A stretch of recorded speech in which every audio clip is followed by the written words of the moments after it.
Yeah, I always talk about tricking people into learning fighting games. Like, Oh yeah, that's my it's primary goal of important. being very clear about. I'm trying to trick you into accidentally making you learn something and liking this genre. Then you're trapped forever, right? Like 100%. that's the ultimate goal with I think a lot of fighting game content creation. And an interesting perspective of what you brought up. I don't think it's as pervasive anymore, but literally fighting games were viewed as button mashing. Like that was how the genre was perceived. Like the way you play Yes. these games is you grab a controller and you mindlessly mash until you maybe accidentally trigger a super or something. You see the animation, that's your dopamine hit, and then you're done. And Yeah. that was like repeated and spread by gaming journalism and like all Yes. the publications at this time. Like that's how they interacted with these games. And I think in the current era, especially with the popularization of esports and other genres being respected as like competitive endeavors, and they understand the depth of those games, I think that also bled into like the fighting game community, where now I think people outside of the genre like understand like, hey, games have depth, people compete for high stakes. This is another genre where people compete and there's depth. Like I actually Yeah. think that's kind of died off. But at this time, you start working on the Assist Me series, which was a massive undertaking. The scale of the production of that is unlike anything on your channel or on YouTube in the fighting game space at all. And you're trying to convince people like, hey, have fun, laugh with me with these skits. With I'm bringing the characters to life here, and we're doing some funny things. But there's actually like these games you don't mash, and you can actually do stuff, and things happen. Yeah. Like that was just such a different type of content at the time. And I wonder, can you explain like how that came to be? Because right before this on your channel, you're still in the gameplay commentary phase, from Yeah. what I saw, playing arcade And games and playing Modern Warfare 2 and whatever. And then there's a huge jump with Assist Me. I think the big one, that the gameplay commentary phase literally came from Call of Duty influence, because at the time, like most of us were playing COD games like COD 4 and Modern Warfare 2, were mostly alleviating my competitive itch for a lot of like gaming, because it was the dark times of the FGC, where there was like no Capcom games and stuff like that. So these things were doing a very good job at fulfilling that competitive, I would say, desire in my brain.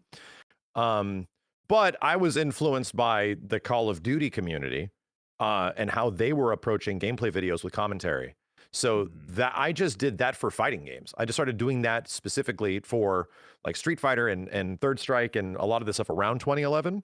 And I was like, I wonder if you can apply this style of video making for the things that I'm really into, even though I was also doing it for Call of Duty games, right? But the biggest difference was that when I remember like I was sitting on my Mac, like my work Mac. I was working in the industry at the time too. I was like working on a game. And I started messing with a garage band, and the garage band was just on there, and it had like a vocal setting, and I started recording into my Mac. Like it didn't even have a microphone. It was just scream at the computer and it will give you response.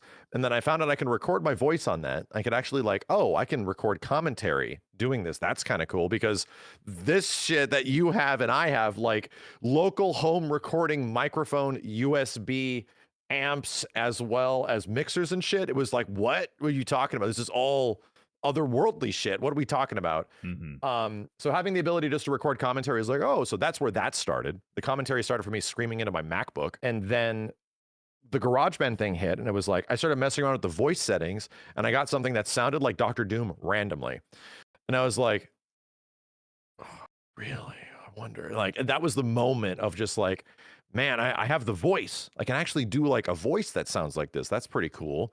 So that was literally the beginning of it. And that point, it was like, oh, I think I can do something like Angry Video Game Nerd. And I was always inspired by like the AVGN episodes where he had Bugs Bunny show up and then he beat the shit out of him. Classic. Or he had like Batman. He was dressed up as a shitty Batman costume. And then like a shitty Joker came over and they just had like, it was interstitialed with gameplay throughout like a 15-minute. And I was like, yeah, like that was absolutely hugely inspirational. So I was like, I think I could do this with a tutorial for fighting games, and just have people like make a story and have it have drama and all this stuff and just write all that out. And in the same process, like literally make a guide of how to play a character or how to play the game. So, and with my brain, the only thing that got me to like think like I want it to look good. I want it to look better than AVGN. Like I want it to be like, geez, man, like this is crazy looking. When I was inspired by like DSLR photography at the time, and DSLRs were kind of new around like early 2010s, and I would just see like, wow, the depth of field of focus as someone that like came from like a little bit of film background. I was an animator, right? I was a 2D animator in college. So I understood how these things worked, and I was like, this looks great. Like, yeah, I want my show to look like this. So spent way too much money, way too much time, like investing into that stuff at the time just to make it look as good as possible. And learned all the editing techniques, all that shit. Learned a lot through the process of making the show. That's for sure. If you go back to episode 1 and 2, oh boy.